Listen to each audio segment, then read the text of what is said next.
说是有一个非常好的车，那么那个车是很新的过程当中，我们去使用的情况下，那肯定它有它的对比起来的话，那就是没有车跟有车呢，就是有正在用一个很好的车，或者是一个很新的非常好的车，这几个的比喻就是有很多的那个差别嘛，对不对？但是这些都是以实践的这种快乐，也可以说是实践的一个利益嘛。但是这种成了佛以后的，达到了无漏的功德的这些的这个享受来说的话，那就是无比殊胜的。它就是完完全全有利用这些各种各样的佛的神通跟佛的智慧，佛的各种各样的功德来可以度化一切众生。所以呢，就是他利用这些的殊胜的功德来可以度化一切众生。所以这里面有些一个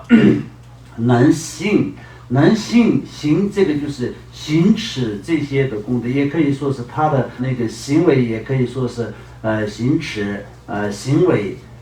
就是这个行为来说的话，就不是他的个性是什么样子，不是这个意思。那么他的意思就是他就有这些的功德，所以呢，他的一切的这个实践当中都是有无比殊胜的一个功德，然后就是可以能够度化一切众生，以这样的这两个字然后就前面有些那个最胜。那么这个中文这里面最胜的胜应该胜过的胜吧，是不是？应该就是要胜过的胜。然后无边嘛，对不对？无边就是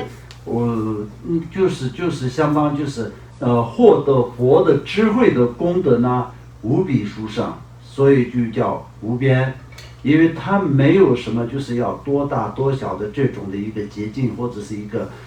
能够可以到达。那么佛的智慧到哪里才是会接近，或者是做它可以相当就是佛的智慧能够可以在片语在什么样子的没有这种境界，就是天下整个的佛的，就像比如说发一个菩提心，就是骗天下一切众生。天下一切众生来说的，就像我们现在人类的智慧，那么在科学家有些现在最高端的科学家就看到了几个星球上面的东西，但并不是说是整个的天下，整个的天下无量无数的星球，但是佛是都一一都看得到的，包括在这些每一个星球上有多少个众生，什么样子的众生，众生的体现类别全部都是佛就是一刹那之中全部都会看得到的。但是我们人的智慧呢，就是利用各种各样的仪器，各种各样的东西，研究了花了这么几千年的历史，然后再一一研究出来的，到现在可以看得到几个星球上面，但也看不到有没有生物的存在，这些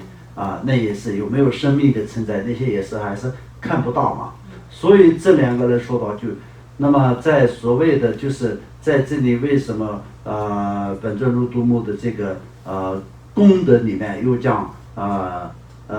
最胜无边的意思就是这样的，因为他有这个无边的智慧跟殊胜那个无边的智慧跟能力的时候呢，他利用这个做什么？那就相当比如说我们一个人能飞的情况下，那我们就是可以利用这个功能来去很多其他人飞不了的地方去飞过去飞过来，然后看看玩玩，那也很好嘛，就像对这样的一个功能也是非常好嘛。那么就是佛的功能不只是这样的，那么佛的功能就是比这个更为殊胜的一个功能，所以就本尊如度母的功德就是这样来的。但是这个前面的这两句里面呢，最主要呢就是他一切诸佛也是依靠着他，而且呢就是对他呢作为就是放在自己的最顶上的一个这样的恭敬来作为顶礼的一个意思。第二个就是他获得一切诸佛的这个功德，而且是他已经获得了最高的这个成就，无上的成就，然后就不断的度化一切众生，就这个意思。然后第二个呢就是得正般若无与止。那么这个意思来说的话，般若就是般若那个六度般若的嘛，对不对？六度般若我们平常都说六度，但是这个里面也可以说得正六度，无余之，也可以这样讲。无余就是没有漏下的，整个要得到的全部都已经得到了。得正就是他已经得到了，已经证悟了。证悟什么呢？比如说六度般若，那么也不对，不是，只有六度般若的时候，那么当然就是所有的这个般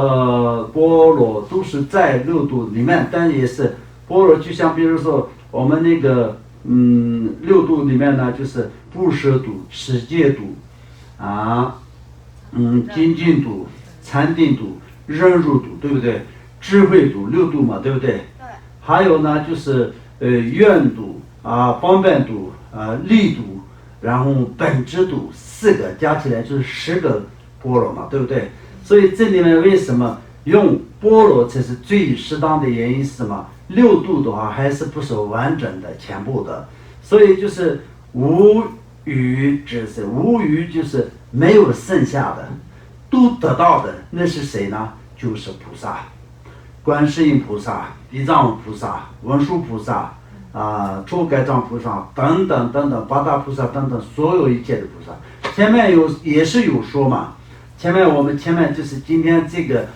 礼赞的这个4句词的内容里面，佛与佛子，佛子是谁呢？这个里面所要讲的释迦牟尼佛有生的佛子，育的佛子，义的佛子。那么这个里面来说的义的佛子就是一切菩萨，就像那个观音菩萨、文殊菩萨、地藏王菩萨等等，这些所有的菩萨都是佛子。那么为什么这跟那个六度或者是般若有什么关系呢？那么这些菩萨呢，就是已经是获得了这些所有一切的般若六度布施度也圆满了，持戒度也圆满了，忍辱度也圆满了，禅定度也圆满了，精进度也圆满了，智慧度也圆满了，愿度、力度方便度，然后本质度都圆满的这些菩萨然后也是圣智佛子即以母所圣智，所以就是有圆满这些成就了这样的一个菩萨果位的那些就叫圣智我们就这个叫不叫先生，也不叫女士，都叫圣智。圣智本尊如度母，圣智观音菩萨，圣智文殊菩萨，就这样的一个意思那么这个他的尊号就是圣智，那就跟人类的一切功德不一样的，得到的就是不可思议的成就者，就是圣智这就是菩萨。所以一切菩萨佛子也是都是在依靠他，依靠本尊如度母。皆曾宝马卓玛切切罗，一同得那个列亚特索。